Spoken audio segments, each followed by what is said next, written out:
그동안 잘 지내셨죠? 예. 예. 반갑습니다.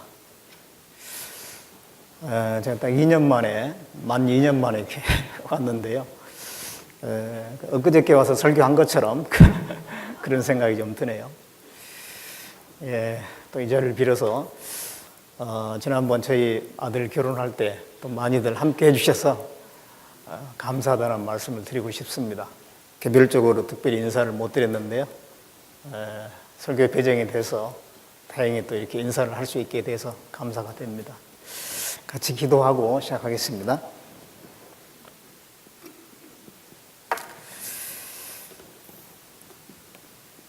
거룩하시고 살아계신 우리 아버지 하나님, 우리에게 영원한 생명과 소망을 주셔서 기쁨 가운데, 평강 가운데 주님을 섬기게 하시고 훗날 우리를 영원한 곳으로 인도해 주신다는 그 약속을 믿고 이 땅에 어떤 고난도 참고 견디며 이겨내게 하시는 하나님, 참으로 그 은혜를 감사를 드립니다.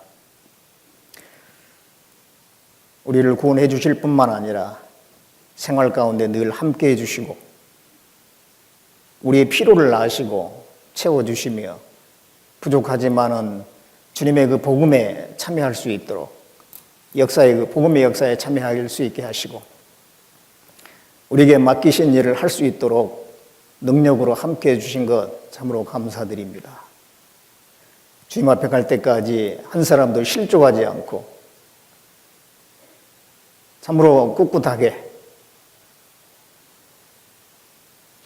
주님을 향해서 늘 주님을 바라보며 변함없이 주님을 사랑하며 주님께서 맡기신 일을 다 이룰 수 있도록 우리 모두를 붙들어 주시고 인도해 주길 바라고 합니다.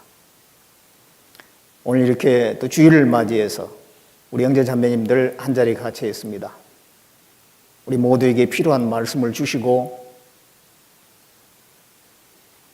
주님의 그 말씀으로 우리를 새롭게 해주시고 든든하게 해주시고 참으로 주님의 뜻을 이룰 수 있도록 더욱더 붙잡아 주시기를 바라고 합니다. 이제 오늘부터 동계 수련회가 또 시작이 됩니다. 전국에 있는 우리 형제 자매님들 말씀 앞에 모여서 그 말씀으로 교훈을 받고 새해를 위한 새로운 각오를 하고 다짐을 하는 정말 소중한 시간이 될 수 있도록 인도해 주시고 말씀을 듣고 또 교제에 참여하는 모든 분들 위해 주 성령께서 충만하신 은혜로 기쁨과 감동으로 채워주시길 원합니다. 우리 일산교회도 또 일산권역으로 동계수련회를 합니다. 그 가운데 주님께서 함께해 주시고 도와주시길 원합니다. 이 시간 주 성령께서 우리 가운데 두령해 주셔서 우리 모두에게 필요한 교훈 주시기를 원하며 우리를 구원해 주신 예수님의 이름으로 기도드렸습니다. 아멘. 예, 같이 창세기 35장 보겠습니다.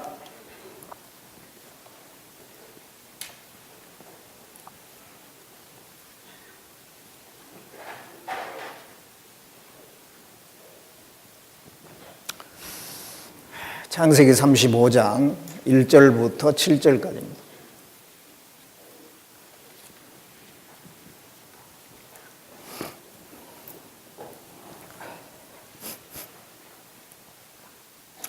제가 읽겠습니다. 하나님이 야곱에게 이르시되 일어나 베델로 올라가서 거기 거하며 내가 내 형 에서의 낯을 피하여 도망하던 때에 내게 나타났던 하나님께 거기서 단을 쌓으라 하신지라. 야곱이 이에 자기 집 사람과 자기와 함께한 모든 자에게 이르되 너희 중에 이방 신상을 버리고 자신을 정결케 하고 의복을 바꾸라. 우리가 일어나 베델로 올라가자.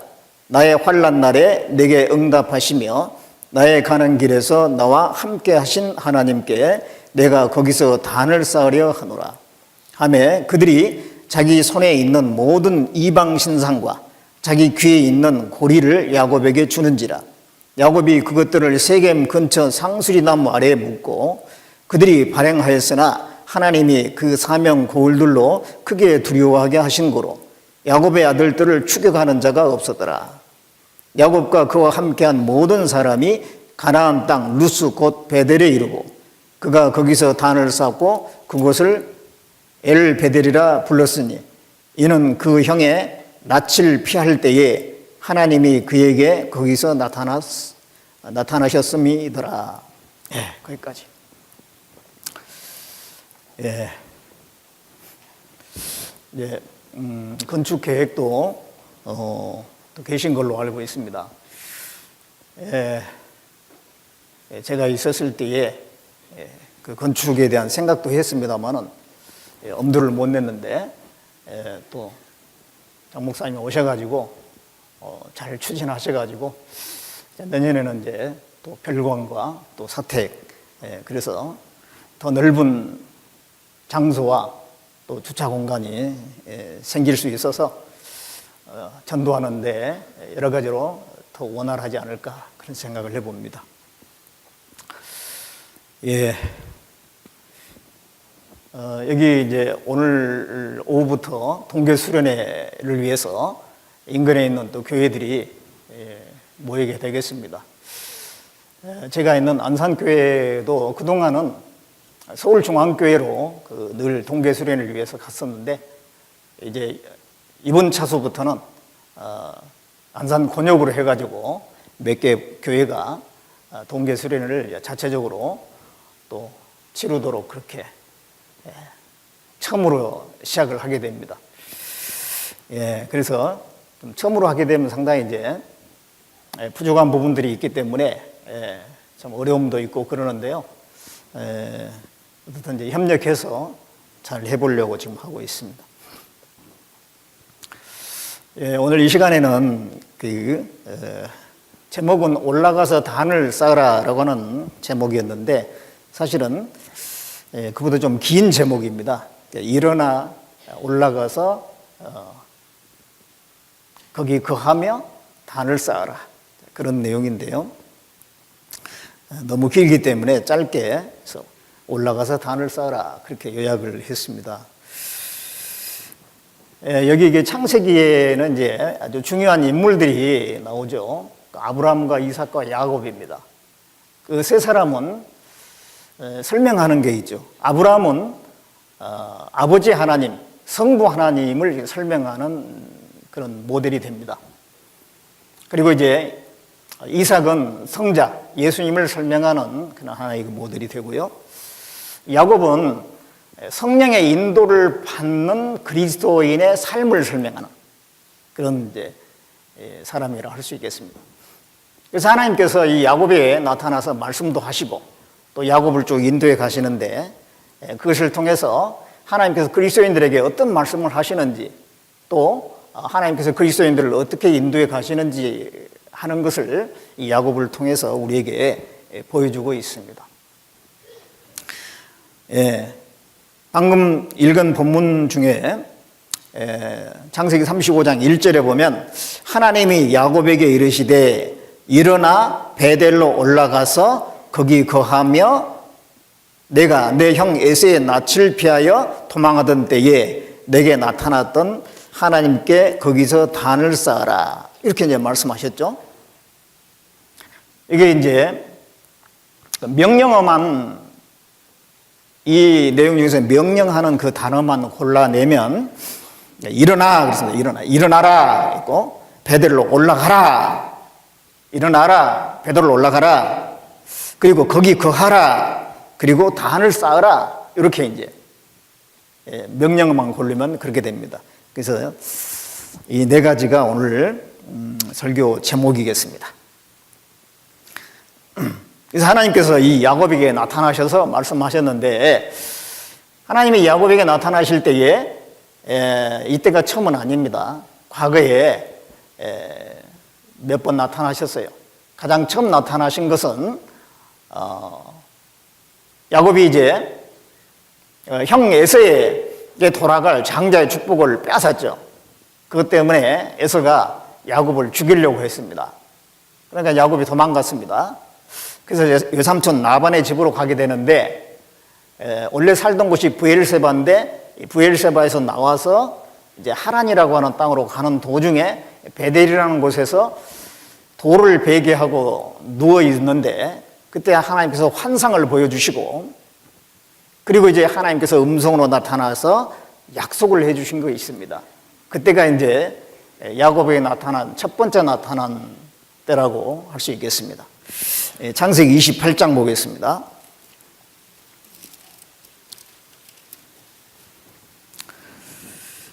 창세기 28장 10절에 야곱이 브엘세바에서 떠나 하란으로 향하여 가더니 한 곳에 이르러는 해가 진지라 거기서 유숙하려고 그곳에 한 돌을 취하여 베개하고 거기 누워 자더니 꿈에 본즉 사닥다리가 땅 위에 섰는데 그 꼭대기가 하늘에 닿았고 또 본즉 하늘에 하나님의 사자가 그 위에 오르락 내리락 하고 또 본즉 여호와께서 그 위에 서서 가라사대 나는 여호와니 너의 조부 아브라함의 하나님이요 이삭의 하나님이라 너 누운 땅을 내가 너와 내 자손에게 주리니 내 자손이 땅의 티끌같이 되어서 동서남북에 편만할지며 땅의 모든 족속이 너와 내 자손을 인하여 복을 얻으리라 내가 너와 함께 있어 내가 어디로 가든지 너를 지키며 너를 이끌어 이 땅으로 돌아오게 할지라 내가 내게 허락한 것을 다 이루기까지 너를 떠나지 아니하리라 하신지라. 이제 하나님께서 이 야곱에 나타났어요. 야곱이 이제 장자의 축복을 받고 이제 고난길에 들어서는 그 즈음에 하나님이 야곱에게 나타났습니다. 그래가지고 세 가지를 약속을 해주셨어요. 세 가지를. 첫째는 내 누운 땅을 너와 내 자손에게 줄 거다. 이 가나안 땅이거든요. 그 가나안 땅을 너와 네 자손에게 이제 줄 거다 그랬는데 야곱은 거기에 땅 한 평도 없는 거예요. 자기 땅이라고는 한 평도 없는데 하나님이 약속하셨어요. 너와 네 자손에게 이 땅을 주겠다. 그리고 이제 땅의 모든 족속이 너와 내 자손을 인하여 복을 얻을 것이다. 두 번째 약속. 땅의 모든 족속이 너와 네 자손을 인하여 복을 받는다. 세 번째는 내가 너와 함께 있어 어디로 가든지 너를 지키며 너를 떠나지 않을 것이다. 동행 약속. 세 가지를 약속해 주셨는데 이게 이제 우리 그리스도인들에게 하신 약속하고 같은 겁니다. 사실은. 구원받은 그리스도인에게 하신 약속. 첫 번째, 이 땅을 내 자손에게 줄 거다. 그런 것처럼 하나님께서는 우리에게 영원한 천국을 상속해 주실 것을 약속했어요. 구원받은 사람은 천국에 가는 것은 아주 이미 정해진 것입니다. 하나님이 약속한 것입니다. 썩지 않고 더럽지 않고 새하지 않은 영원한 기업. 그래서 우리에게 약속해 주셨죠.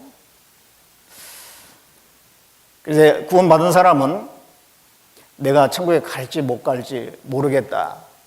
혹시 나를 주님 오실 때 안 데려가면 어떻게 하지? 그런 걱정할 거 없어요. 하나님이 성경을 통해서 죄사함 받은 사람, 구원받은 사람은 천국 가도록 천국이 이미 다 보장이 되어 있는 것입니다. 걱정할 거 없습니다. 그 다음에 너와 네 자손을 인하여 모든 족속이 복을 받는다 그랬는데 마찬가지입니다. 구원받은 사람을 통해서 또 다른 사람이 복을 받잖아요. 한 가정에 구원받은 사람이 생기면 그 가족들이 복을 받고 그 이웃이 복을 받고 무슨 복을 받아요? 구원의 복을 받잖아요. 가장 큰 복. 영생의 복을 우리는 또 다른 사람에게 끼칠 수 있는 그런 특권이 있는 사람들입니다. 그 다음에 내가 너와 함께 있어 어디로 가든지 너를 지키고 너를 떠나지 않을 것이다. 이것도 이제 우리 구원받은 사람에게 하나님이 하신 약속이죠. 하나님이 우리를 영영히 떠나지 않고 우리가 혹시 잘못하고 곁길로 나아갈 때 마치 하나님이 나를 도와주지 않는 것 같고 떠난 것처럼 느껴질 수는 있어도 그건 자기 느낌일 뿐이지 하나님이 떠난 건 아닙니다. 항상 함께 하신 게 맞아요. 이 중요한 세 가지 약속을 하나님 우리에게도 해 주셨습니다. 야곱이 이런 하나님의 음성을 듣고 나서 깜짝 놀랐습니다. 그리고 이곳이 하나님이 계신 곳이구나. 하나님의 집이구나. 이름을 베델이라고 지었어요. 베델. 베델은 하나님의 집이란 뜻이 있습니다. 그래서 19절에 그곳 이름을 베델이라 하였더라. 이 성의 본 이름은 루스더라. 야곱이 서원하여 가로되 하나님이 나와 함께 계시사 내가 가는 이 길에서 나를 지키시고 먹을 양식과 입을 옷을 주사 나로 평안히 아비 집으로 돌아가게 하시오면 여호와께서 나의 하나님이 되실 것이요 내가 기둥으로 세운 이 돌이 하나님의 전이 될 것이요 하나님께서 내게 주신 모든 것에서 10분 1을 내가 반드시 하나님께 드리겠나이다 했더라. 그곳 이름을 베델이라고 짓고 그 다음에 하나님께 서원을 합니다. 서원을 해요. 하나님이 나를 지켜주시고 도와주시면 나중에 돌아와서 이게 하나님의 전을 세울 것이고 또 하나님께 드릴 것이고 이런 이제 서원을 하게 됩니다. 그리고 나서 이 야곱이 이제 외삼촌 라반의 집으로 가게 되는데 20년 동안 거기서 고생을 하죠. 장자의 축복을 받을 때는 좋았는데 그 다음에 이제 외삼촌 라반의 집에 가서 20년 동안 말할 수 없는 그 고생을 하게 됩니다. 서름도 많이 당하고 임금 착취도 당하고 육체적으로 고생, 마음적으로 고생. 그래서 20년 동안 고생하게 되는데 그것은 또 그리스도인의 모습이죠. 구원받은 뒤에 그리스도인들의 나머지 삶은 고난의 생애거든요. 하나님 앞에 갈 때까지는 이 땅에 있는 동안엔 고난인 거예요. 땅을 밟고 있는 동안이 고난입니다. 그리스도인의 그 삶이 결코 좋기만 한 건 아니죠. 유쾌하기만 한 건 아니라는 것입니다. 고난이 있어요. 고난이. 이스라엘 민족들도 애굽에서 나와가지고 40년 광야 생활을 거쳐서 그 다음에 가나안 땅에 들어갔어요. 바로 가나안 땅에 들어간 게 아닙니다. 반드시 고난이 있다고 하는 것을 이 야곱의 생애를 통해서 우리에게 가르쳐주고 계시는 것입니다. 근데 이제 야곱 20년 동안 외삼촌 라반의 집에서 고난은 당했는데 또 많은 재물을 모았어요. 하나님이 도와주셔가지고 많은 재물을 모아서 이제 다시 이제 가나안 땅으로 돌아가게 됩니다. 그런 것처럼 우리도 이 땅에 사는 동안에 고난은 많이 있는데 또 영원히 함께할 그 영광을 이 땅에서 이제 우리가 상급과 영광을 모으는 그런 기간이라고 할 수 있겠어요. 그렇죠? 고난 당한 만큼 그것이 이제 영광이 되고 상급이 되니까. 그래가지고 이제 우리가 천국에 들어가죠. 그래서 이제 야곱이 20년 외삼촌 라반의 집에 그 생활을 마치고 이제 고향으로 돌아갑니다. 돌아가면은 원래 자기가 베델에서 약속했잖아요. 하나님께. 이곳으로 돌아오면 돌아오게 해주시면 이렇게 하겠습니다 라고 소원을 했으니까 그곳으로 돌아가야 되거든요. 근데 가다가 중간에 멈춰요. 숫곳이라는 곳에 멈춰가지고 거기에서 그냥 아주 눌러 살라고 한 거예요. 그래서 하나님께서 거기서부터 원래 약속한 곳으로 옮기라고 이제 흔들어 버립니다. 그 삶을 흔들어 버려요. 창세기 33장을 보겠습니다. 33장 17절에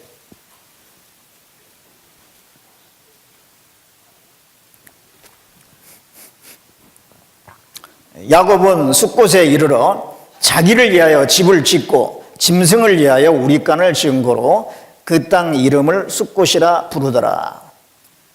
야곱이 숫곳에 이르러서 자기를 위해서 집을 짓고, 집을 지었다는 것은 아직 거기 눌러 살 생각이죠. 견고한 집을 지었습니다. 그런데 이 숫곳은 있어야 될 곳이 아니거든요. 거기는 가나안 땅이 아니에요. 가나안 땅 들어가기 전 요단강 동편이거든요. 가나안 땅으로 들어가야 돼요. 근데 안 들어가고 거기 가기 전에 뭐 살만하네 그러면서 거기에 이제 눌러 앉아서 살려고 했죠. 그래 하나님께서 그 거처를 흔들어서 이제 거기를 떠나게 만듭니다. 어떤 사건이 생기냐면 34장에 보면 야곱의 유일한 딸 하나가 있어요. 12아들이 있고 딸 하나가 있는데 디나입니다. 그 디나가 그 땅이 이제 세겜 땅, 히족속의 땅인데 그 땅에 이제 도시 구경하기 위해서 나갔는데 거기서 추장이 이름이 또 세겜이에요. 그 세겜에게 강간을 당하게 되죠. 그리고 그 세겜이라고 하는 사람은 정말 그 디나를 좋아하는 마음이 있어가지고 결혼을 하기를 원합니다. 그런데 이제 그런 사실을 오빠들이 알게 되죠. 그래가지고 일을 가는 거예요. 저놈들 원수를 갚아야 되는데. 그런데 이제 마침 그 디나를 달라고 오는 거예요. 그래서 이 조건을 걸어서 거기를 해치려고 합니다. 그래서 이제 그러려면은 디나와 결혼을 하려면 할례를 받아라. 당신뿐만 아니라 당신의 모든 족속들이 다 할례를 받아야 된다. 좋다고 할례를 받겠다고. 그래가지고 이제 할례를 이제 받게 되면 한 며칠 동안은 거동이 불편하고 힘들죠. 그때를 이용해 가지고 시므온과 레이가 칼 들고 가서 남자들을 다 죽여버린 거예요. 근데 거기에는 희 족속만 있는 게 아니라 주변에 많은 족속들이 있는데 그들이 그 사실을 알게 되면 큰 일이 나는 거죠. 저기 어디 하란에서 이상한 사람들이 와가지고 희 족속을 남자들을 죽였다고 하게 되면은 거기에 이제 모든 족속들이 힘을 모아가지고 벌떼까지 달라들게 되면 야곱 족속은 완전히 다 진멸되는 겁니다. 그런 이제 위기에 처한 거예요. 이제. 야곱이 그 사실을 뒤늦게 알고 큰일 났다. 이제 어떻게 하면 좋냐 하고 있을 때에 하나님께서 나타나신 거예요. 그래서 하나님께서 35장 1절에 그렇게 말씀하신 겁니다. 하나님이 야곱에게 이르시되, 이것은 아주 어려울 때, 정말 위기 때에 하나님이 나타나신 거예요. 그래가지고 이렇게 하라. 4가지 말씀을 하고 있죠. 일어나서 베델로 올라가서 거기 거하고 거기서 단을 쌓으라. 그래서 이제 야곱이 그렇게 하게 됩니다. 그러므로서 그 위험에서부터 이제 안전하게 되게 되고, 하나님께서 그 야곱에게 이제는 이스라엘이라 하라 이름을 완전히 고쳐주게 되죠. 근데 여기서 이제 하나님이 4가지를 말씀하게 되는데 그거를 한번 좀 생각을 해보도록 하겠습니다. 먼저 일어나라 그랬죠. 일어나서 올라가라. 근데 일어나라 그랬어요. 자, 왜 일어나라고 그랬습니까? 네가 있는 자리가 옳지 않다는 겁니다. 야곱이 있는 자리가 옳지 않기 때문에.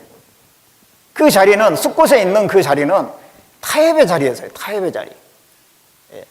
베델까지 올라가야 되는데 적당하게 여기 괜찮지 않느냐, 살기도 좋고 한데 세상과 타협된 자리, 그 자리에서 올라가라, 일어나라.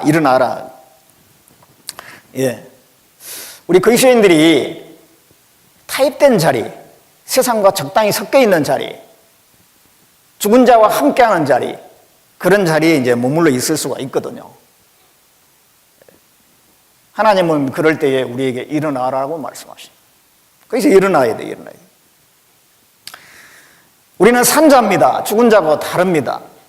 근데 산자가 죽은 자처럼 그들 가운데 있다는 것은 죽은 자는 아니고 잠자는 자가 되는 거예요. 신앙의 잠을 자는 그 상태에서 일어나야 되는 것입니다. 여기 에베소서, 여기를 적어 놓으시고 에베소서 5장을 보겠습니다. 에베소서 5장 8절을 보겠습니다.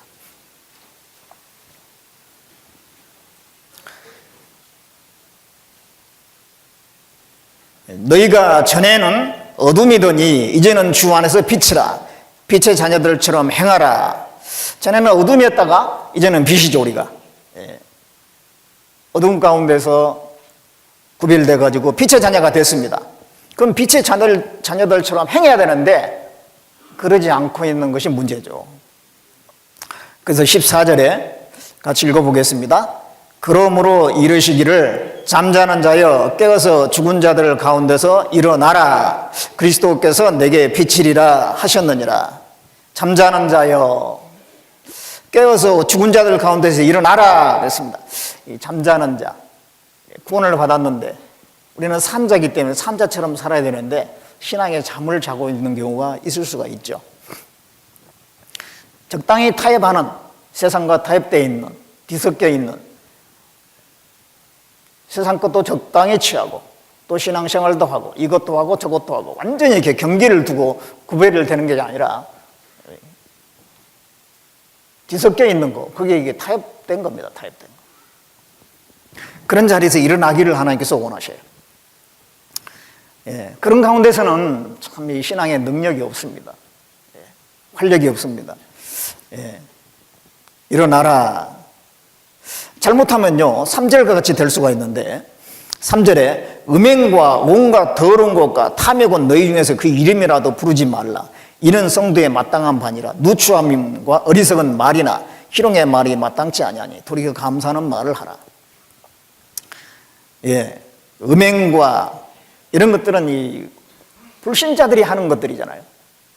근데 그리스도인들이 그런 것에 잘못하면 타협 자리에 있다 보면은 그런 것에 빠질 수가 있어요. 그런 시험에 넘어질 수도 있죠. 탐욕, 물질적인 것을 쫓아서 계속 하다 보면 믿음에서 떠날 수도 있습니다. 누추함과 어리석은 말이나 희롱의 말이나 우리의 그 말하는 거, 행동하는 거 그런 것들이 이제 구원받기 전에 사람들하고 똑같이 그 가운데 있을 수도 있죠. 그 타협의 자리입니다. 그런 자리에서 일어나야 돼요.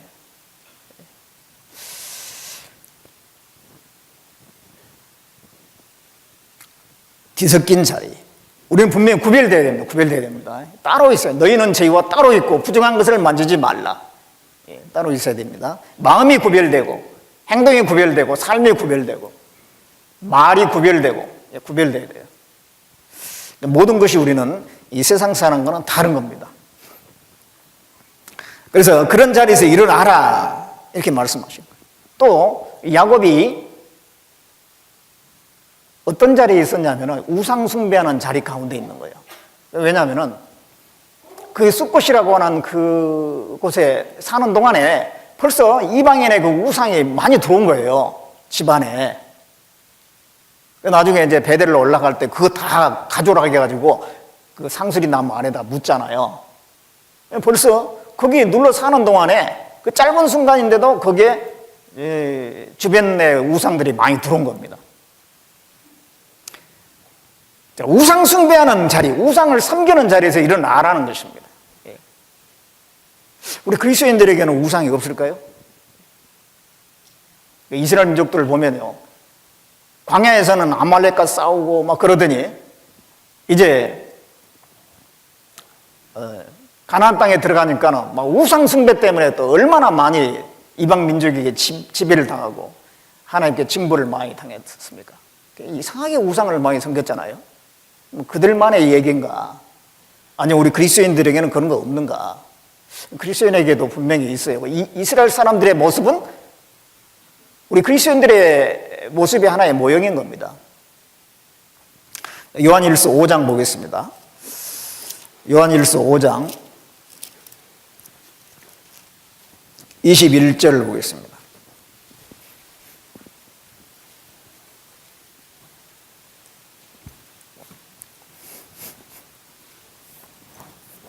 요한일서 5장 21절에 같이 읽어보겠습니다.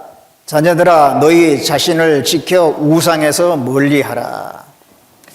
자녀들아 너희 자신을 지켜 우상에서 멀리하라.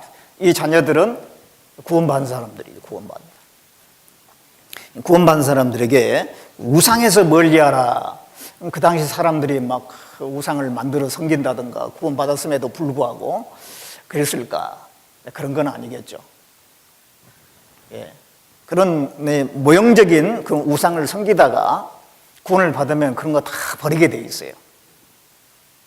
근데 무슨 우상에서 멀리 하라 그러냐. 이 마음의 우상에 있어요. 마음의 우상. 예. 물론 하나님보다 더 사랑한 건 없죠. 내가 하나님보다 더 사랑한 것이 있다라고 구원받은 사람 중에 생각하는 사람은 없을 거예요. 다 하나님을 가장 먼저 사랑하고 가장 사랑하죠.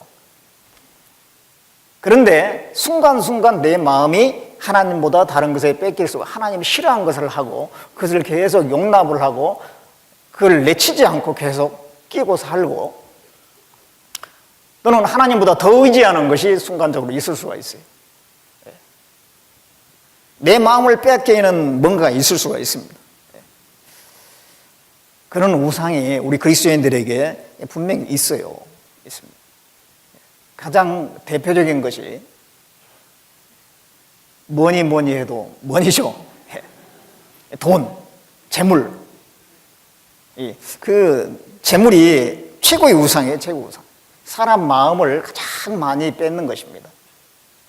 왜냐하면은 전도서 10장 19절에 보면은 돈은 범사에 응용되느니라, 그런 말씀이 있어요. 돈은 범사에 응용이 돼요. 돈만 있으면은 뭐 웬만한 거 다 되거든요. 그 삶이 너무너무 편리해지는 거죠. 예. 그 많은 문제들이 해결이 되는 것입니다. 그래서 돈을 그렇게 사람들이 의지를 하죠. 그것의 마음이 뺏기는 것입니다. 돈이 있으면 차도 살 수가 있고, 내가 원하는 차, 내가 원하는 정도의 집을 살 수도 있습니다.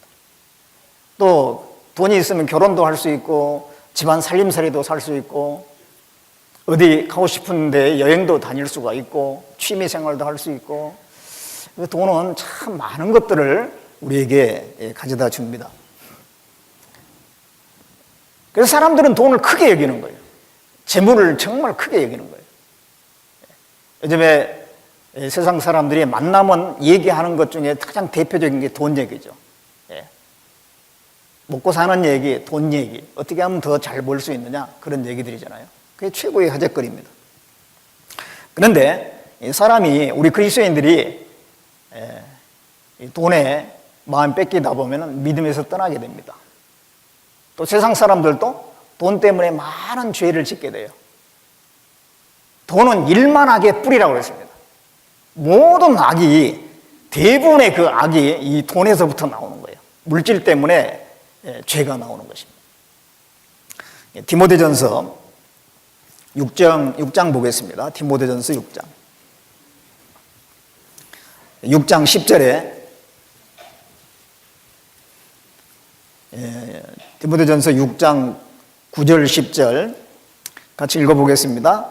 부하려 하는 자들은 시험과 올무와 여러 가지 어리석고 해로운 정욕에 떨어지나니 그 사람으로 침령과 멸망에 빠지게 하는 것이라. 돈을 사랑함이 일만하게 뿌리가 되나니 이것을 사모하는 자들이 미혹을 받아 믿음에서 떠나 많은 근심으로서 자기를 찔렀도다. 부하려 하는 가운데 시험과 올무와 여러 가지 그 죄들이 나온다는 것입니다.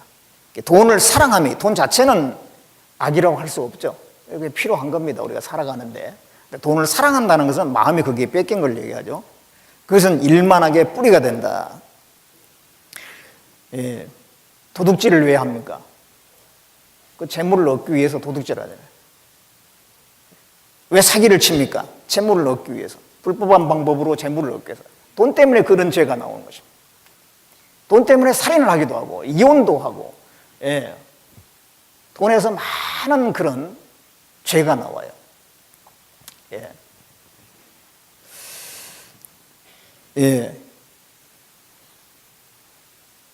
어떤 그 썩은 것이 있으면 거기에 막 구더기가 끼고 파리가 날리고 그런 것처럼 물질이 있는 곳에 많은 그 죄가 거기서부터 이렇게 발생을 하게 되는 것입니다.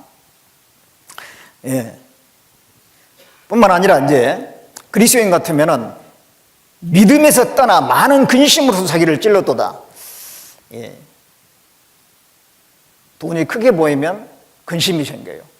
돈이 작을 때는 근심이 없는데 그게 크게 보이면은 내가 가진 게 너무 적으니까 근심이 생기는 거죠. 그래서 이제 좀 더 내가 원하는 만큼 얻기 위해서 믿음은 뒷전에 두고 이제 그것을 쫓아가게 되면 신앙적으로는 점점 약화되는 거죠. 처음에 구원받았을 때는 내가 구원받은 거 이 하나로 그냥 감사한 거예요. 만족한 겁니다. 내가 지옥 갈 뻔하다가 구원받았으니 얼마나 감사한가. 천국 가는 거, 처음에는 천국 못 가더라도 지옥 안 가는 거 그것만 가지고도 감사했어요. 나중에 보니까 영원한 천국까지 가는 거예요, 이제. 그래가지고 이거 하나면 족하다. 또 이걸 전하는 것을 위해 살아야 되겠다. 그런 마음이 있는데 나중에 시간 지나면은 주님이 금방 오실 줄 알았는데 이게 아니네. 잘못하다가 내가 죽을 때까지 주님이 안 오실 수도 있겠네. 그러면 이제 애들은 커가고 결혼도 시켜야 되고 나중에 또 노후 준비도 해야 되고 이거 뭐 여러 가지 준비할 게 점점 많아지는 거예요. 그 모든 것이 결국은 돈이거든요. 신앙도 좋지만은 가서 좀 한 푼이라도 벌어가지고 좀 미래를 위해서 준비해야 되겠다. 그런 생각이 더 앞서게 되고 그러다 보면 이제 주님에게서 점점점 멀어지고 신앙생활은 형식적인 종교생활로 바뀌어버리고 주일 위주의 그런 종교생활로 바뀌어버리는 그런 경우가 생깁니다. 예. 그러면 안 되겠죠. 하나님은 이 돈이라고 하는 것을 가장 작은 거라고 그랬어요. 지극히 작은 것이라고 누가 보면 16장에 말씀하고 있어요. 지극히 작은 거예요. 작은 것이, 하나님은 작은 것이라고 하는데 내 마음에서는 크게 자리 잡고 있으면 그게 정상이 아닌 거죠. 틀린 겁니다. 정말 재물이라는 게 큰 것 같지만은요, 한번 비교를 해보세요. 돈하고 시간하고 한번 비교해보세요. 시간이 훨씬 더 중요한 거예요. 돈이 아무리 많으면 뭐예요? 시간이 없으면 쓸 수가 없는데. 이 돈하고 생명하고 비교해보세요. 아무리 많아도 당장 내일 죽는다면 무슨 의미가 있어요? 생명보다는 돈이 못한 겁니다. 돈하고 자식하고 한번 생각해 보세요. 자식이 훨씬 귀하잖아요. 그래서 이 돈이 큰 게 아닙니다. 하나님 보실 때 지극히 작은 거예요. 지극히 작은 겁니다. 우리에게 좀 그런 마음이 필요하고 지족하는 마음이 필요합니다. 그게 이게 우상이 되면 안 돼요. 이 마음에 너무 그게 자리 잡고 있으면 안 되거든요. 자꾸 그것 때문에 신앙을 뒷전에 막 밀어놓고 적당히 이렇게 그냥 이것도 저것도 취하려고 하는 그런 삶 속에서 우리가 힘 있는 신앙생활을 하지 못하게 되는 것입니다. 디모데전서 6장 8절을 보겠습니다. 8절에 보면 우리가 먹을 것과 입을 것이 있은즉 족한 줄 알 것이니라. 족한 줄 알라. 그 지족하는 마음이 필요하죠. 물질에 대해서는 우리가 좀 족해야 되고요. 아무리 우리가 지금 어렵게 산다 할지라도 그래도 먹을 건 다 있고 옛날 예수님 당시에 먹고 살았던 것에 비해서 우리가 훨씬 더 잘 먹고 살고 있는 게 틀림없습니다. 또 여러 가지 먹을 것과 입을 것이 있어요. 그러면은 족하는 마음을 가지고 뭘 추구해야 되느냐? 11절에 디모데전서 6장 11절에 보면 오직 너 하나님의 사람아 이것들을 피하고 의와 경건과 믿음과 사랑과 인내와 온유를 좇으며 믿음의 선한 싸움을 싸우라. 영생을 취하라. 너 하나님의 사람아 그랬어요. 이 세상에 속한 사람이 있고 하나님의 사람이 있죠. 우리는 하나님의 사람이죠. 우리는 세상 사람들이 좋아하는 것, 그들이 의지하는 것, 그런 것을 좋아하지 않고 그런 것을 의지하지 않습니다. 우리는 이 대상이 달라요. 우리 하나님의 사람, 우리 하나님을 의지하고 하나님으로 만족하고 하나님이 주신 이 교회 안에서의 즐거움, 그 가운데 즐거워하고 그것으로 만족하면서 사는 거예요. 이것들을 피하고 세상 사람들이 좋아하는 거, 그 마음 뺏기는 거, 그것을 피하라 그랬습니다. 대신 의와 경건과 믿음과 사랑과 인내와 온유, 다 신령한 겁니다. 하나님 보실 때 귀한 것들이에요. 그런 것을 취하고 영생을 취하라. 영원히 있을 것을 추구하라. 영원히 있을 것. 잠깐 있다 사라지는 것, 그런 거 너무 마음 뺏기지 말고 영원히 있을 것을 취하라. 그랬습니다. 예.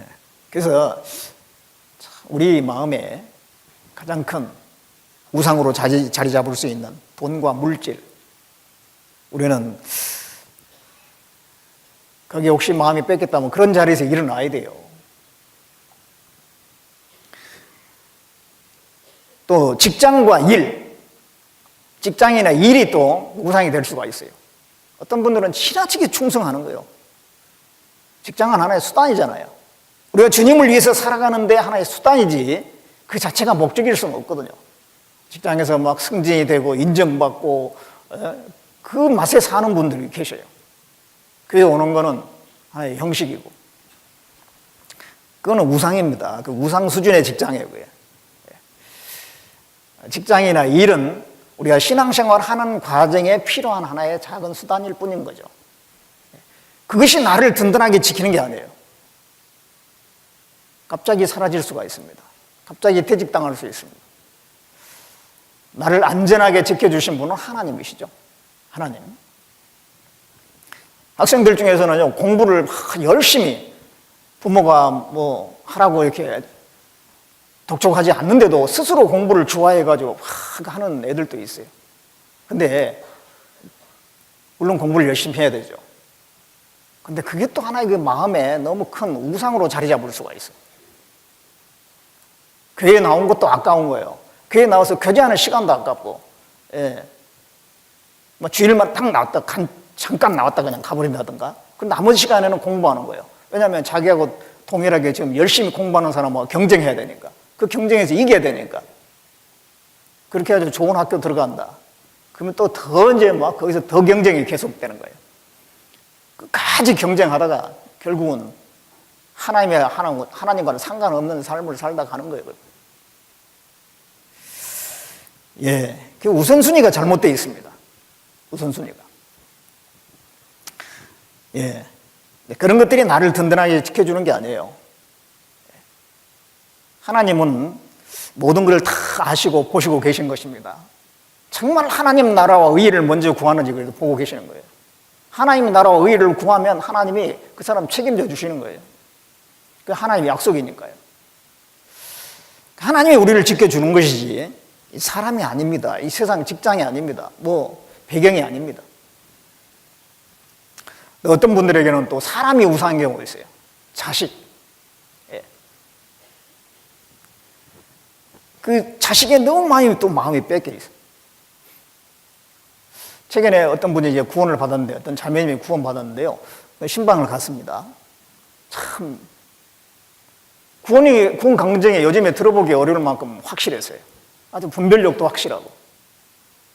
그랬는데 요즘에 좀 안 보이는 거예요. 왜 안 보인가? 교구 담당한 전도연에게 물어봤더니 그 아이 때문에 교회를 나오기를 싫어한다는 거예요. 저 조그만 아이가 있는데 그 아이가 교회 학교를 싫어한다는 거예요. 교회 학교를 싫어하니까 그 아이 때문에 교회를 잘 안 나오게 된다 이 말이에요.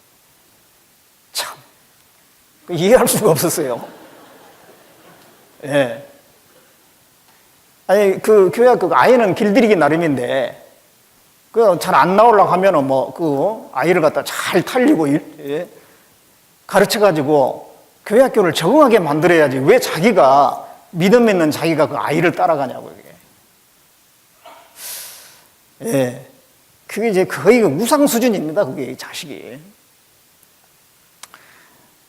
그게 뭔가 뒤바뀐 겁니다. 순서가. 예, 또 어떤 분에게는 휴대폰이나 TV나 뭐 어떤 취미나 그런 것들이 우상이 될 수도 있을 겁니다.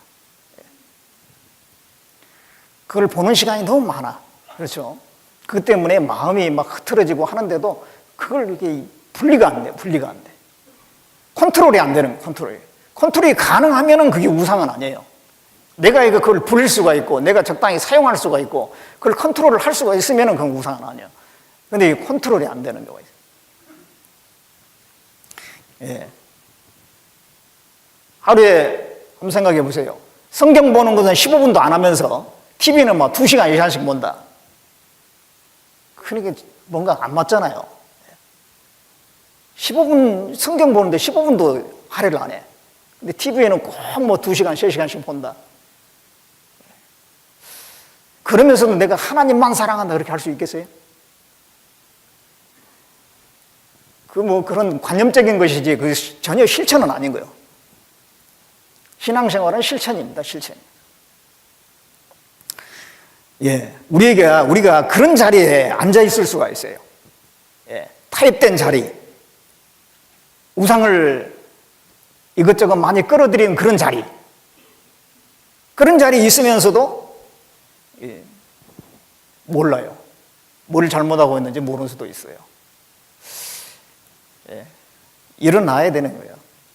성경을 멀리하는 자리, 기도가 중단된 그런 자리에 있다면 거기서도 일어나야 돼요. 성경 읽다가 뭐 연초에는 읽다가 벌써 안 읽은 지 꽤 됐어요. 또 기도는 뭐 하다가 안 한 지 꽤 됐어요. 그런 자리에서 일어나야 되는 거예요. 그게 뭐 정상적인 자리가 아닌 거예요, 그게. 그리스도인이라면 하나님 말씀을 들으려고 하고 하나님께 늘 연결되어 있어야 돼요. 나침판을 보세요. 나침판의 그 침은요, 항상 북쪽을 가르치고 있다고요.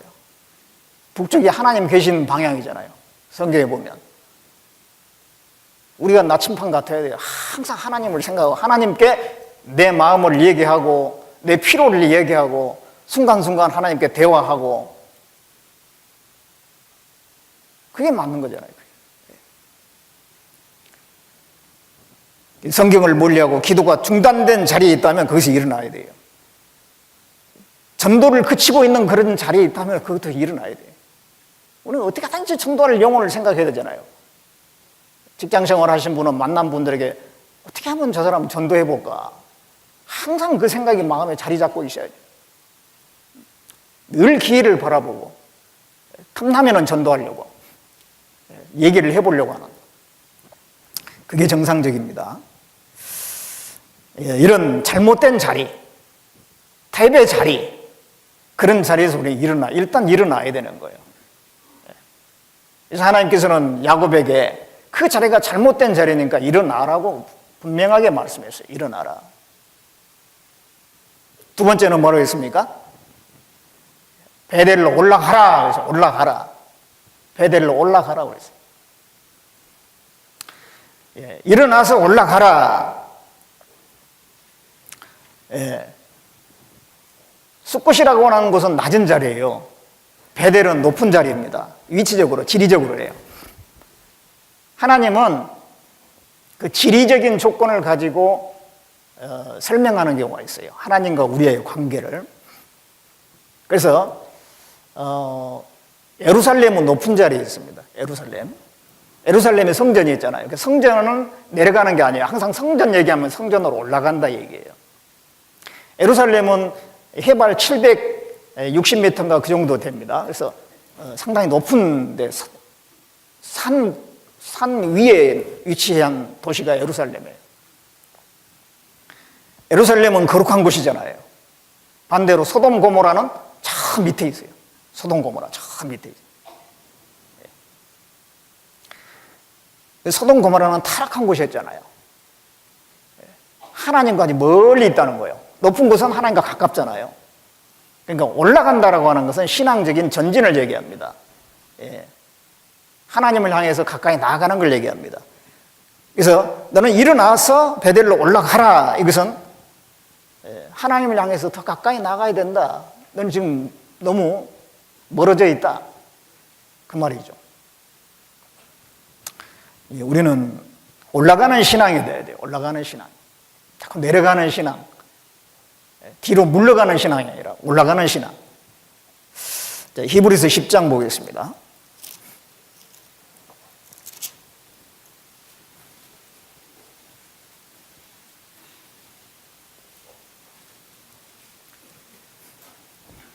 히브리서 10장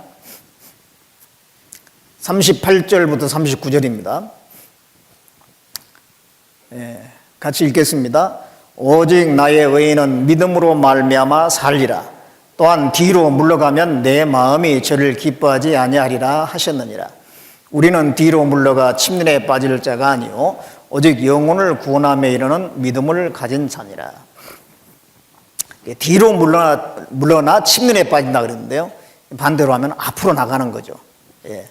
물러가는 것이 아니라 전진하는 신앙. 오직 의인은 믿음으로 말미암아 살리라 그랬는데요.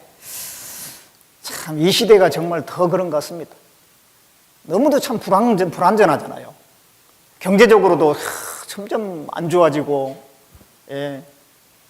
이 세계 어떤 상황이 어떻게 될지 알 수 없는 불안한 세상, 불확실한 세상인데, 이런 가운데 우리가 어떻게 살아야 되느냐, 뭘로 살아야 되느냐? 믿음이죠, 믿음. 하나님이 나와 함께 하신다. 하나님은 성도를 항상 보존하신다. 예. 젊은 사자는 굶주릴지라도 나를 의지하는 자는 굶주리지 않는다고 시편 34장이 말씀하잖아요. 죽을 때까지 영영이 주님께서 죽을 때까지 우리를 성도를 인도하신다고. 그런 말씀들, 그런 믿음 가지고 우리가 살아가는 것입니다. 이 시대에. 이 시대에 우리가 어떤 자세로 살아야 되냐, 뭘 가지고 살아야 되느냐, 믿음을 가지고 살아야 되죠. 오직 의인은 믿음으로 말미암아 살리라 했어요. 믿음으로 구원받았고 우리의 믿음으로 또 살아가는 거예요. 뒤로 물러가면 내 마음이 저를 기뻐하지 아니하리라 했어요. 앞으로 나가야 됩니다. 앞으로 나가야 돼요. 다니엘은 뒤로 물러가지 않았죠. 예. 왕, 그 당시에 바사국의 왕 외에 다른 데다가 기도하면, 다른 데다가 뭘 구하면 사자 굴 속에 던져 넣어가지고 사자의 밥이 되게 한다고 하는 법이 통과됐어요. 그거 알고도 뒤로 물러가지 않았어요. 다니엘은. 적당히 타협할 수 있잖아요. 뭐 기도 그냥 문 닫고 그냥 하면 되지. 또 그냥 속으로만 기도하면 되지. 꼭 뭐 편하게 기도 안 해도 되잖아. 그러면서 적당히 좀, 적당한 선에서 여전히 이제 하나님에 대한 그런 신앙을 유지할 수가 있는데, 다니엘은 그렇게 안 했습니다. 여전히 문 다 열어놓고 하루에 3번씩 꼬박꼬박 기도했지 않습니까? 물러가지 않은 신앙. 믿음으로 사는 신앙. 욥기에 보면 욥은 얼마나 많은 재난을 당했어요. 뭐 가진 거 아무것도 없는 거예요. 다 재산 다 날아갔죠. 가족들, 자식들 다 죽었죠. 자기 몸은 이제 마지막 남은 몸까지 완전히 악창이 나가지고 말이죠. 건강을 잃어버렸습니다. 욥이 어떤 생각을 했을까요? 그 정도 되면 하나님 원망을 할 만도 하지만 욥은 말했습니다. 그가 나를 죽이실지라도, 비록 그가 나를 죽이실지라도 나는 그를 의지하리라 그랬어요. 욥은 이러다 내가 죽겠다 그런 생각을 했던 것 같아요. 죽더라도 나는 하나님을 의지한다. 하나님이 살아계시다고 하는 것은 100% 사실이고, 하나님은 자비롭고 긍휼히 여기시는 하나님이라는 것은 100% 맞는 거예요. 그러니까 나의 이 모든 고난도 그 하나님의 자비하심과 긍휼하심 그 안에 포함된 거기 때문에, 욥은 그걸 알았기 때문에 하나님이 내 목을 졸라가지고 죽인다 할지라도 나는 하나님을 끝까지 의지할 거다. 그렇게 얘기했어요. 그게 믿음이거든요. 그게 뒤로 물러가지 않는 거예요. 뒤로 물러가지 않는 겁니다. 의인은 믿음으로 말미암아 살리라. 앞으로 계속 나가는 겁니다. 한 발자국이라도 앞으로 나가는 거예요. 예. 그래서 39절에 우리는 뒤로 물러가 침륜에 빠질 자가 아니요 그랬어요. 오직 영혼을 구원함에 이르는 믿음을 가진 자니라. 우리가 가진 이 믿음은 내 영혼을 구원하는 믿음이에요. 우리가 처음에 받은 믿음은 그 겨자씨만한 믿음이지만은 그것이 바로 내 영혼을 지옥에서 천국 가는 대로 구원하는 믿음이잖아요.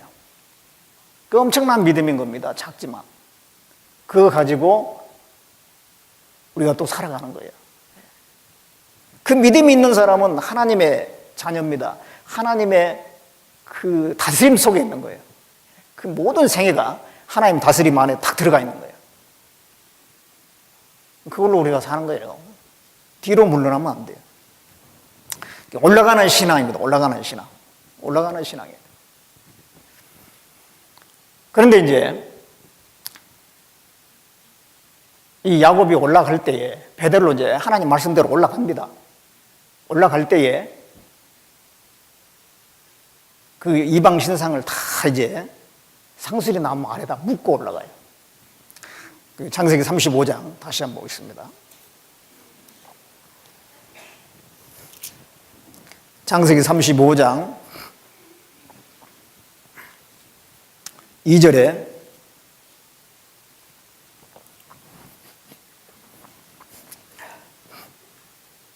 예, 4절을 보겠습니다. 4절. 그들이 자기 손에 있는 모든 이방 신상과 자기 귀에 있는 고리를 야곱에게 주는지라. 야곱이 그들을 세겜 근처 상수리 나무 아래에 묶고 그들이 발행하였다 그랬습니다. 우상 같은 거 그걸 다 주니까요, 그 상수리 나무 아래다가 묻었어요. 그리고 올라갔어요. 이 상수리 나무가 뭐냐면은 십자가를 의미합니다. 십자가. 예수님이 달린 십자가를 의미해요. 거기에다가 이방 신상을 다 묻었습니다. 그리고 올라갔어요. 예. 우리가 올라가는 신앙이 되려면, 올라가려면 이 세상 것은 묻어야 돼요. 예. 어디에 묻어야 되냐? 십자가 밑에다 묻어야 돼. 자, 우리가 좋아하는 거 있잖아요. 우리 마음을 빼앗는 거, 그런 것들하고 한번 십자가하고 한번 비교해 보세요.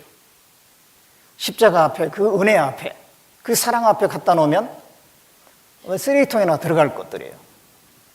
내가 내 마음이 거기서 빼앗겨져 있는 동안에는 그거 없으면 못 살 것 같고, 세상에 삶에 재미가 없는 것 같고, 그렇게 하지만 그걸 딱 구별돼 가지고요, 그걸 한번 등지고 이제 주님의 사랑 가운데, 기쁨 가운데 있는 상태에서 전에 내가 마음 뺏겼던 거 돌아보면요, 내가 왜 저런 그 쓰레기 같은 거에 내 마음 뺏겼던 거 이해가 안 되는 거예요. 예. 실제 그런 겁니다. 정말 하나님의 사랑 앞에, 하나님의 은혜 앞에 우리가 그 좋아했던 것들을 갖다 하나 넣어보세요. 정말 땅에나 묻어야 될 것이지 아무 의미 없는 것들이거든요. 예. 그 십자가 밑에 묻어야 되는 것입니다. 죄에 대해서, 세상에 대해서 죽은 자로 여길 때 주님이 밝히 보이는 거예요. 요즘에 참 별 보기 어렵잖아요. 왜냐하면 조명이 그렇게 밝아요. 조명이.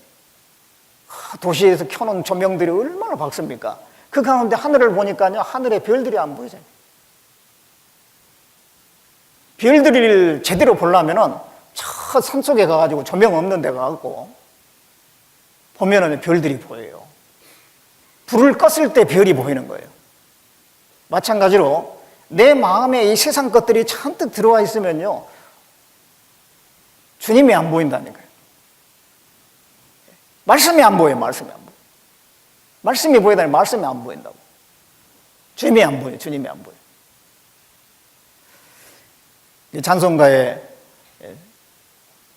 세상 등지고 십자가 보내, 세상 등지고 십자가 보내, 그런 찬송가 있죠. 세상을 등졌을 때 십자가가 보이는 거죠.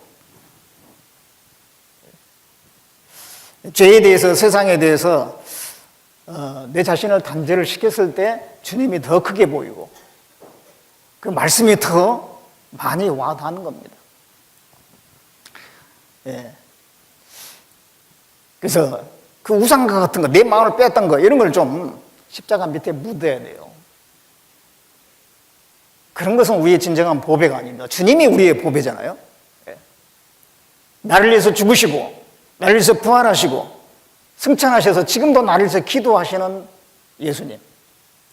내 믿음이 떨어지지 않기를 위해서 기도하시고, 예. 내가 하나님 앞에 올바로 살기를 위해서 늘 기도하시고 관심 가지고 계신 분, 나의 기도를 귀 기울여서 듣고 계신 분, 예.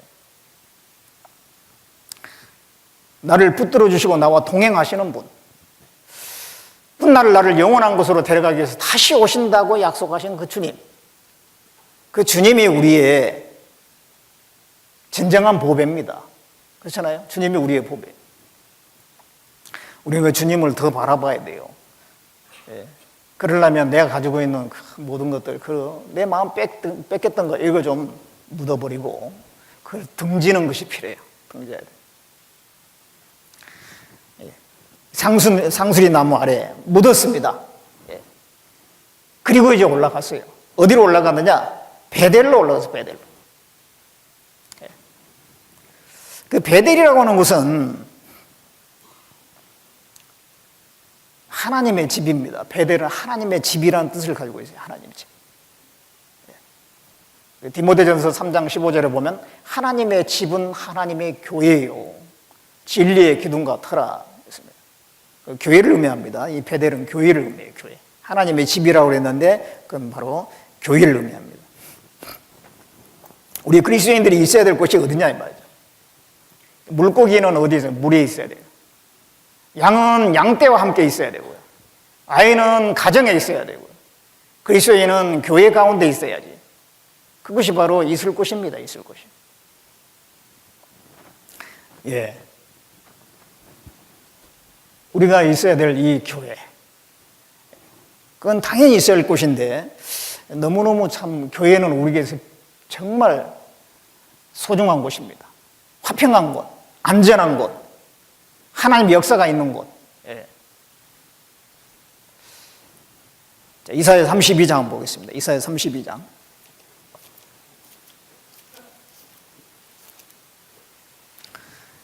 이사야 32장 17절 18절입니다.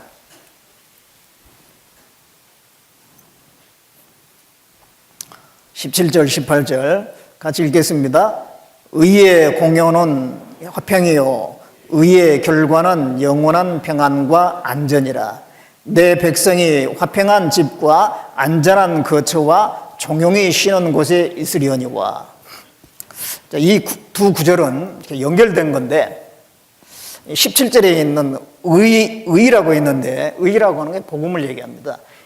로마서 1장 17절에 보면 복음에는 하나님의 의가 나타나서 그랬거든요. 예. 우리는 하나님 앞에 설 수가 없는데 하나님께서 그 의를 스스로 의를 다 이루셨잖아요. 예수님을 통해서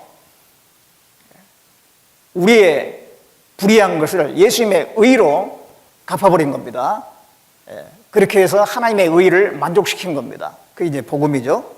나를 대신해서 예수님이 죽으셨기 때문에 그래서 내 모든 죄를 속죄해 주시고 나를 의롭게 만들어 주셨습니다. 그 의는 의의 공효, 효과는 화평이요 그랬습니다. 그 복음 때문에 우리는 하나님과 화평하게 되고 의의 결과는 복음의 결과는 영원한 평안과 안전이라.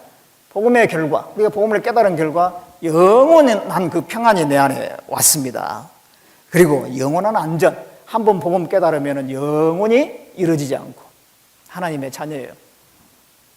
이 복음의 효과를 얘기하고 있습니다. 그 다음에 이제 18절에는 그 복음을 깨달은 사람을 하나님의 백성이라고 그랬어요. 그래서 내 백성이 화평한 집과 안전한 거처와 종용이 쉬는 곳에 있으려니와 그랬어요. 그 복음을 깨달은 하나님의 백성이 있을 곳이 어디냐? 교회잖아요. 그곳은 화평한 집이고 안전한 거처고 종용이 쉬는 곳이다 이 말이에요. 이 교회는 화평한 집이라고 했어요. 화평한 집이에요. 화평한 집. 예. 가난한 사람이든지 부자든지 상관없어요. 많이 배웠든지 적게 배웠든지 상관없어요. 신분의 고하를 막론하고 우리는 한 형제 자매로서 서로 사랑을 나눌 수가 있죠.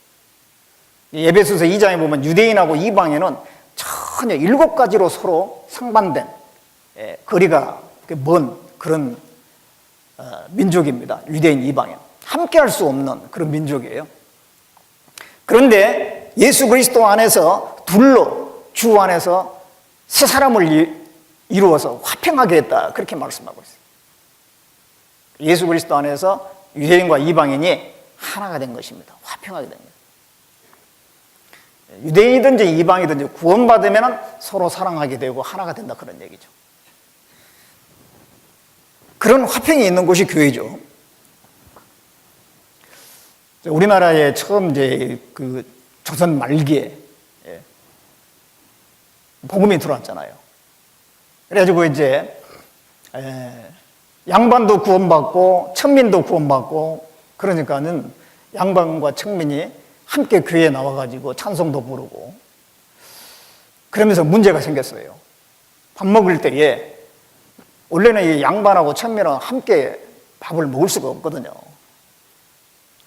그런데 함께 먹는 거예요, 이제. 그러니까 양반들이 그냥 화가 났어요. 아이, 밖에 나가서는 뭐 저런 사람들 상대도 안 하는데 어떻게 밥을 같이 먹냐고 말이지. 그래가지고 막 그 양반들이 막 데모를 한 거예요. 그런데 그 선교사들이 말이죠. 그게 아니라고, 성경을 보자고. 우리는 주님 아래서 다 한 피바다 한 몸이런 형제 자매 아니냐. 지금 이 세상에 사는 동안에 이게 신분의 차이가 있지만 주님 앞에 가보라고. 차이가 있겠냐고. 이 땅에서 우리가 정말 그런 걸 구별하지 말고 서로 사랑하고 하나가 돼야지. 그래서 설득하니까 양반들이 뭐 성경대로 맞거든요. 그래서 다 이제 그 양보를 했어요. 그래가지고 같이 먹고 같이 찬송하고. 세상 사람들이 볼 때는 완전히 진풍경이죠. 있을 수 없는 일이 교회 안에서 이렇게. 처음에 우리 나라에 복음이 전해졌을 때 그런 모습이 있었다고 합니다. 교회는 정말 그런 곳이잖아요. 화평한 집이에요. 화평한 집. 화평한 집이라고 있습니다. 화평한 집. 또 안전한 거처. 교회는 안전한 거처예요. 노아 홍수 때 밖에는 막 천지개벽이 일어나는데 방주 안에는 안전했잖아요. 방주 안에는 안전했어요. 거기에 있는 동물들도 사람들도 안전했습니다. 하나님이 지켜주시니까 그 방주를. 밖에서는 그냥 뭐 사람들은 죽어가고 짐승들도 죽어가고 맞아요. 그렇지만은 방주 안에 있는 건 다 짐승 한 마리도 죽지 않고 사람 한 사람도 죽지 않고 그대로 이렇게 보존이 돼서 안전한 거죠. 안전한. 그 방주는 교회의 모습입니다. 교회의 모습. 지금 우리 세상을 보면요, 너무도 위험스러워요. 그렇죠? 끔찍한 범죄들도 많습니다. 미국에서 어떤 살인범 하나가 감옥에 있던 사람인데 이 자백을 했잖아요. 자기가 90명인가를 죽였다고. 그렇게 많은 사람을 죽인 거예요. 한 사람이. 끔찍한 일들이 정말 많습니다. 옛날 같으면은요, 아이들이 당연히 어른을 공경하고 어른들이 오면은 좀 무서워할 줄 알고 존경하는 마음이 있고 요즘엔 그게 아니에요. 반대로 됐어요.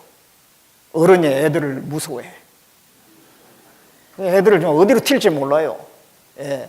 무슨 말을 이렇게 훈계하는 것도 어려워요. 훈계했다가 그냥 주먹이 날라오니까. 무서운 세상이. 애들끼리도 막 얼마나 그냥, 얼마 전에 중학생들이 그랬잖아요. 그 친구 한 사람 막 옷도 뺏고 막 때리고 하다 보니까 나중에 옥상에서 뛰어내려가지고 막 죽고 말이죠. 이 사회가 그만큼 참 무섭게 됐습니다, 지금.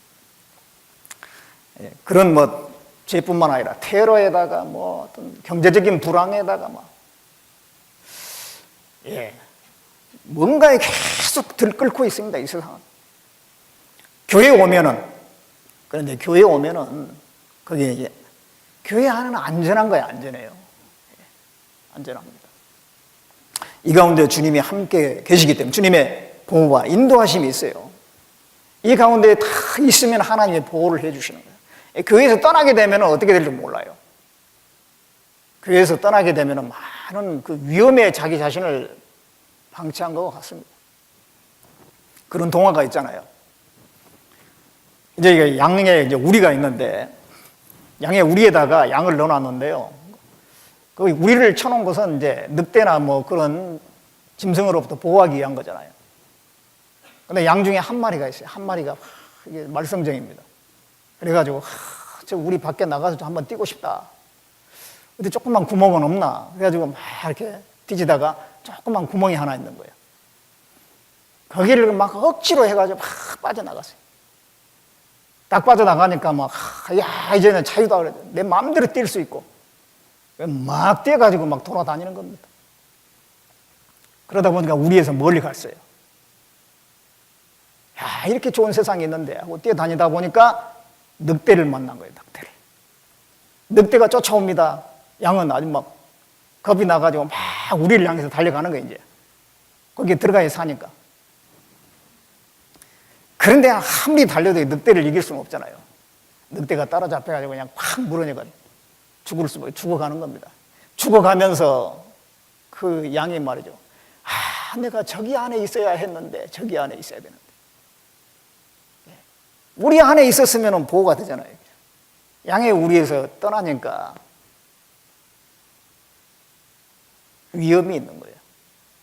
이 교회는 안전한 곳입니다. 교회. 그리고 여기에 종용이 쉬는 곳이라고도 그랬죠. 예, 종용이 쉬는 곳. 교회는 종용이 쉬는 곳이에요. 조용한 곳이다 이 말이에요. 조용한 곳. 양들이 있는 곳이니까 얼마나 조용해요. 개떼들이 있는 걸 봤는데요. 이 개떼들은 막 시끄럽더라고. 막 짖어대고 계속 짖어대요. 예. 또 늑대떼들도 막 이동할 때 보면 막 짖으면서 막 이동하더라고요. 근데 양떼들은, 양도 소리를 내긴 하지만은 소리가 아주 작아요. 예. 그래가지고 막 조용해, 양떼들은. 예, 이 교회는 조용한 곳입니다. 조용한 곳이에요. 우리 가운데 있으면 다들 목소리를 잘 안 내잖아요. 웬만하면 따지지 않고 그냥 순종하고 아멘하고 그냥. 예. 그러니까 문제가 별로 없는 거예요. 예. 조용한 곳. 예. 이 교회 안에는 풍성함이 있습니다. 교회 안에는 교회를 포도나무라고 그랬잖아요. 예수님이 나는 포도나무였는데 예수님 자체가 이 교회예요. 교회. 예. 너희는 가지니 우리는 교회에 붙어 있는 거고, 포도나무 포도 열매가 맺힙니다. 풍성함이 있어요. 열매가 있는 곳입니다. 공급이 있는 곳입니다. 교회 안에 있으면 이거 공급이 있어요. 공급. 교회 안에는 능력이 있습니다. 에베소 3장 20절에 우리 가운데 역사하시는 하나님의 능력 그랬잖아요. 우리라고 하는 이 우리 가운데 하나님의 능력이 있습니다. 교회 안에 하나님의 사랑이 있습니다. 이 가운데 사랑이 있는데 하나님의 사랑이 어디에 있어요? 교회 안에 있습니다. 교회 안에.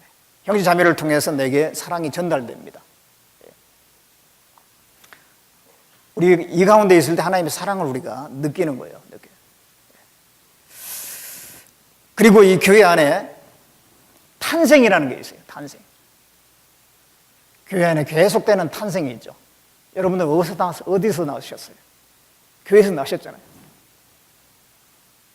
우리가 서로 물어보면 당신은 어디서 났습니까? 어떤 교회에서 내가 있다가 구원받았다고, 연결돼가지고 구원받았다고. 자, 시편 87편 보겠습니다.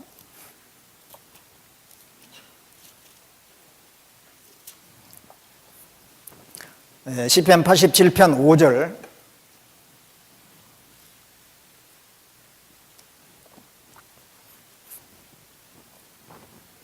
시편 87편 5절부터 7절까지 같이 읽어보겠습니다.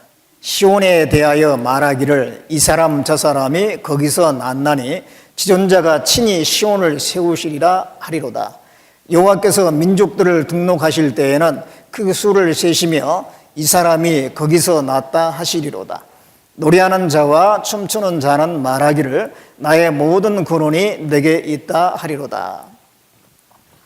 이 시온에 대하여 말하기를 그랬는데, 이 시온이라고 하는 지역은, 이 지명은 좀 특이합니다.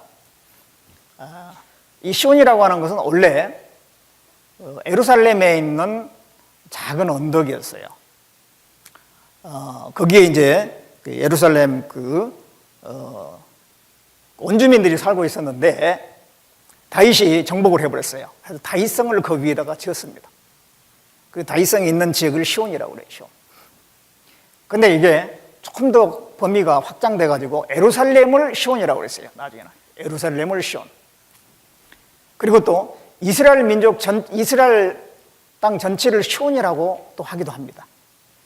시온의 범위는 작게는 다윗의 성, 넓게는 이스라엘 땅이에요. 이스라엘 땅. 그런데 그리고 가장 많이 쓰는 것은 예루살렘으로 쓰는 경우가 가장 많이 씁니다. 시온. 시온과 예루살렘은 거의 동의어입니다. 그런데 이 시온이 이 땅에 있는 예루살렘만 의미한 게 아니라 저 하늘에 있는 예루살렘을 의미하기도 해요. 하늘에 있는 예루살렘. 요한계시록 21장에 보면 하늘에 그 새 예루살렘이 탁 내려온 것을 사도 요한이 보지 않습니까? 그 새 예루살렘은 바로 그리스도인의 연합체입니다. 그러니까는 결국 뭐냐면 이 시온은 하늘에 있는 예루살렘, 그리스도인의 연합체. 하늘에 있는 예루살렘이 땅에 있는 것이 교회예요. 땅에 있는 그리스도인들의 연합체가 장차 하늘에 있는 예루살렘이 되고 우리가 바로 그래서 이 교회가 바로 하늘의 예루살렘, 새 예루살렘입니다. 그래서 이 갈라디아서 4장에 보면은 위에 있는 예루살렘은 우리의 어머니라 그렇게 표현했어요. 위에 있는 예루살렘은 그 땅에 있는 교회를 이야기하고 교회는 바로 우리의 어머니라. 우리가 어디서 낳느냐? 교회에서 낳았기 때문에 교회를 어머니라고 써요. 여기서 이 시온에 대하여 말하기를, 이걸 교회에 대해서 말하기를 이렇게 해도 틀린 말이 아닙니다. 교회에 대해서 말하기를 이 사람 저 사람이 거기서 낳나니 그랬죠. 우리 구원받은 사람 어디서 낳느냐? 교회에서 낳은 거예요. 교회에서. 이 사람이 거기서 낳았다 하리로다. 그리고 7절에 노래하는 자와 춤추는 자는 말하기를 나의 모든 근원이 내게 있다 하리로다. 구원받은 사람만이 노래하고 춤출 수가 있는 거예요. 진정한 노래, 진정히 기뻐할 수 있는 사람은 그리스도인들인데 그리스도인들이 말하기를 나의 모든 근원이 내게 있도다, 내게 있다 하리로다. 우리의 근원은 교회입니다. 교회. 그렇기 때문에 이 교회를 우리는 사랑해야 되는 거예요. 교회가 없다면 우리 어떻게 살겠습니까? 교회를 사랑해야 돼요. 교회를 판단하면 안 돼요. 형제자매를 판단하면 안 됩니다. 진짜 교회를 사랑해야 돼요. 나의 모든 근원이 이 교회 가운데 있는 거예요. 이 사람 저 사람이 거기서 낳았다 하리로다. 교회는 계속해서 탄생하는 일을 하는 것입니다. 예. 우리 가운데 계속 구원받은 영혼들이 생기잖아요. 예. 이게 얼마나 감사한 일이에요. 예. 우리 가운데 탄생한 일이 있어요. 그게 하나님이 역사하고 있다는 증거입니다. 하나님이 계속 우리 가운데 일하시고 계시다는 증거예요. 내가 있어야 될 곳은 거기인 거예요. 하나님이 일하시는 곳에 있어야 되죠. 예. 베델에 거하라. 올라가서 거기에 거하며 그랬는데 우리는 교회 안에 거해야 됩니다. 끝까지 교회 안에 거해야 돼요. 우리 마음에 조금이라도 거기서 멀어진다면 우리 자신을 책망해야 돼요. 회개해야 됩니다. 다시금 연합해야 돼요. 마음을 같이 해야 됩니다. 그리고 거기에 거하며 단을 쌓아라 그랬어요. 단을 쌓아. 마지막으로 단을 쌓아라 그랬어요. 일어나서 베델로 올라가서 거기 거하며 그 다음에 단을 쌓아라 그랬어요. 단을. 우리는 교회 가운데서 단을 쌓아야 돼. 이 단을 쌓는다고 하는 것은 하나님과의 교제를 얘기합니다. 첫째는 하나님과의 교제예요. 하나님과 계속 이 교회 안에서 교제합니다. 말씀을 들으면서 하나님과 교제, 기도하면서 교제, 봉사하면서 교제, 서로 교제하면서 교제. 하나님과의 소통이 이루어지고 연합이 이루어지고. 그리고 단을 쌓는다는 것은 내 자신을 드리는 거예요. 예. 과거에는 양을 바치고 소를 바치고 자기 재산을 바치는 건데요. 자기 자신을 드리는 거예요. 자기 재산이라고 하는 것은 없으면은 뭐 큰 어려움이 생기잖아요. 근데 그걸 드리는 거예요. 자기 자신을 드린 것 같습니다. 자, 우리도 지금 이제 교회 가운데 거하면서 단을 쌓는 삶을 사는 것입니다. 로마서 12장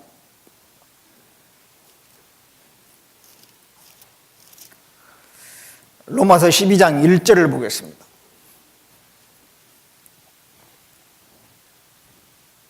같이 읽어보겠습니다. 그러므로 형제들아 내가 하나님의 모든 자비하심으로 너희를 구원하노니 너희 몸을 하나님이 기뻐하시는 거룩한 산 제사로 드리라. 이는 너희 드릴 영적 예배니라. 하나님의 모든 자비하심으로 너희를 구원하노니.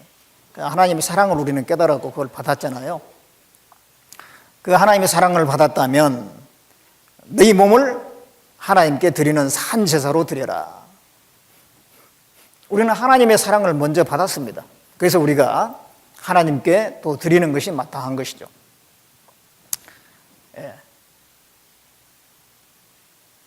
예수님이 십자가에서 나의 하나님 어찌하여 나를 버리셨나이까. 예수님 왜 거기서 십자가에서 버림을 당했느냐. 나를 구원하기 위해서, 내 생명을 내게 생명을 주시고 나를 영원한 지옥 가는 길에서 건져주시기 위해서, 영원한 천국에 가게 하기 위해서, 하나님의 자녀로 삼기 위해서 예수님이 십자가에서 버림을 받았습니다. 예수님의 생애 전체는 우리를 위해서 내주신 거예요. 우리는 그 사랑을 받았습니다. 하나님으로부터 놀라운 것을 받았습니다. 그렇다면 내 자신을 하나님께 또 드리는 것이 마땅한 거거든요. 내가 왜 하나님께 드려야 되느냐. 하나님께 너무 인색하고 그거는요, 하나님의 그 받은 사랑을 이렇게 망각해버리고 평소에 묵상을 안 하고 생각을 안 하니까 그런 거예요. 하나님의 그 받은 사랑을 좀 깊이 생각해 보셔요. 주님이 나를 구원하기 위해서 얼마나 많은 희생을 했으며 자신의 모든 걸 버리셨다고 하는 것을 우리가 생각해 봐야 됩니다. 예수님은 나를 위해서 육체의 고통을 받으셨어요. 십자가에서 얼마나 많은 고난을 받으셨어요. 마음의 고통을 받으셨어요. 수치와 모욕과 조롱과 침뱉음과 그게 다 모욕이 심리적인 고통입니다. 영적인 고통을 당하셨어요. 하나님과의 단절입니다. 십자가에서 우리 죄를 지는 동안 하나님과 단절이거든요. 그 영적 고통입니다. 그래서 세 가지, 육체의 고통, 마음의 고통, 그 다음에 영적 고통, 그 모든 고난, 그걸 예수님이 다 받으신 것은 나를 구원하기 위해서 자신의 모든 걸 다 내주신 겁니다. 그렇다면 우리도 우리 몸을 주님께 내드리고, 내 몸에 부속되는 것이 시간과 물질과 내 가족이나 이렇게 다 내 몸에 부속된 거거든요. 그것까지도 우리가 주님께 내드리려고 하는 것이 마땅한 겁니다. 먼저 마음을 드리고, 시간도 드리고, 신앙생활은 시간이잖아요, 시간. 우리 하루의 그 시간을 한번 생각해 보세요. 일주일 시간을 생각해 보세요. 내가 주님께 얼마나 많은 시간을 드리고, 내가 나를 위해서 또 어떤 생업을 위해서 얼마나 많은 시간을 소모하고 있는지. 우리 주님께 더 많은 시간을 드려야 됩니다. 그리고 더 많은 물질 또 드려야 돼, 하나님께. 그 작은 것이 모여가지고 선교의 역사에, 교회 운영에, 복음이 전해지는 곳에 사용되지 않습니까? 우리는 더 많이 드려야 됩니다. 더 많이 우리가 좀 많이 쌓아놓지 말고 주님께 드려야지 주님 앞에 가면 후회가 없을 거예요. 꼭 필요한 것 말고는 정말 주님께 다 드리는 것이 필요하죠. 내가 기본적으로 내 생활에 필요한 것 말고는 주님께 계속 드려야 되죠. 물질도 드리고 필요한 내 생명까지도. 왜냐하면 우리 과거를 뒤돌아보면요, 선교사들, 순교자들이 한 6천만 명 이상이 된다고 그러잖아요. 우리 교회 역사 가운데 자기 생명을 기꺼이 이렇게 드린 분들이 굉장히 많았습니다. 그렇기 때문에 복음이 우리에게까지 전해진 겁니다. 복음이 우리에게까지 전해지는 것은 단순한 게 아니에요. 얼마나 많은 분들이 피를 흘리고 목숨을 바치고 얼마나 많은 고난을 지불해가지고 수고를 지불해서 지금 우리가 편안하게 복음 듣고 깨닫고 이렇게 신앙생활을 하고 있는 거예요. 그렇다면 우리도 이제 그런 드리는 삶을 살아야 됩니다. 더 이상 인색하게 살지 말고 더 이제 좀 주님께 드리며 산 제사 드리는 삶, 거룩한 너희 몸을 하나님이 기뻐하시는 거룩한 산 제사로 드리라 그랬습니다. 이는 너희 드릴 영적 예배니라 그랬습니다. 하나님 우리에게 기회를 주고 계시는 거예요. 우리 자신을 주님께 드릴 수 있는 기회를 계속 주고 계시는 거예요. 우리가 인색한 마음을 품는 것은 그건 자기에게 손해입니다. 더 많이 주님께 드릴 수 있어야 될 겁니다. 그래서 우리 나머지 삶은 이제 교회 안에 거해서 하나님께 단을 쌓는 삶, 산제사 드리는 삶이에요. 산제사. 복음을 위해서 말이죠. 복음을 위해서. 단지 내가 물질을 드리고 시간을 드리고 내 마음을 드리고 내 몸을 드리고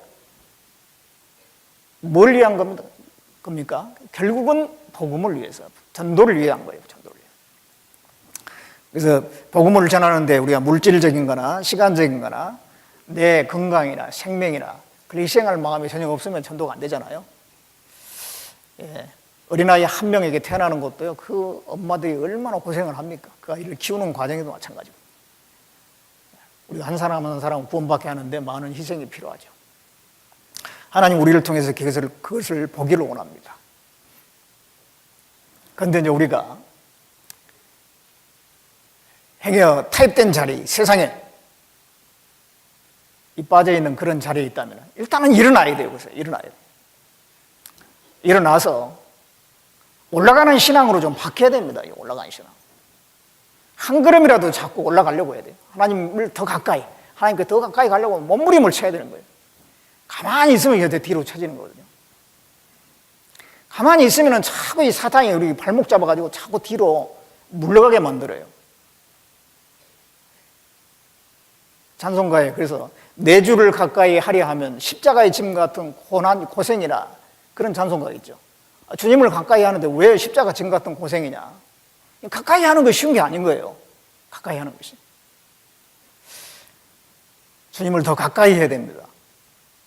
그리고 이 교회 가운데 있고 그 가운데서 우리가 주님 앞에 우리 자신을 드리는 삶을 살아야 돼요. 그게 정상적인 삶인 겁니다. 그런 삶이 계속될 때에 우리가 주님 앞에 갔을 때 부끄럽지 않고 하나님께 영광을 돌릴 수가 있고 하나님은 또 그 영광과 상급을 우리에게 돌려주시게 될 것입니다. 이제 또 새로운 한 해가 시작되는데 우리가 한 해도 하나님을 기쁘시게 하는 삶, 하나님께 더 많이 드리는 그런 삶이 됐으면 좋겠습니다. 자, 기도하겠습니다. 은혜롭고 자비로우신 우리 아버지 하나님, 우리에게 영원한 생명과 소망을 주시고 지금도 우리와 늘 함께 하시며 부족하지만 복음을 위해서 살게 하신 것 참으로 감사드립니다. 교회 안에 있게 하심으로 우리에게 때에 따라서 필요한 말씀을 주시고 우리를 붙들어 주시고 이 세상에서 구별되어서 하나님의 뜻과 그 영광을 위해서 살게 하신 것 감사드립니다. 그러나 우리 자신 너무도 아직도 부족한 게 너무도 많습니다. 더 하나님을 기쁘시게 하고 하나님을 영광스럽게 하는 삶을 살 수 있도록 우리를 더욱 붙들어 주시고 온전케 만들어 주시옵소서. 일상교회 주님께서 모든 형제 자매님들 붙들어 주시고 더욱더 신앙적으로 성숙하게 만들어 주시고 더 하나님께 드리는 삶 속에서 더 많은 영혼들을 주님 앞에 인도하는 데 귀하게 사용해 주시기를 원합니다. 계획하고 있는 건축과 그 모든 것들 주님께서 순조로이 모든 일이 진행되게끔 도와주시고 우리 형제 자매님들 거기에 마음을 함께하여 또 능히 이뤄낼 수 있도록 도와주시옵소서. 동계 수련회도 잘 치러질 수 있도록 그 모든 일들 세세하게 돌봐주시고 챙겨주시길 원합니다. 우리를 구원해 주신 예수님의 이름으로 기도드렸습니다. 아멘.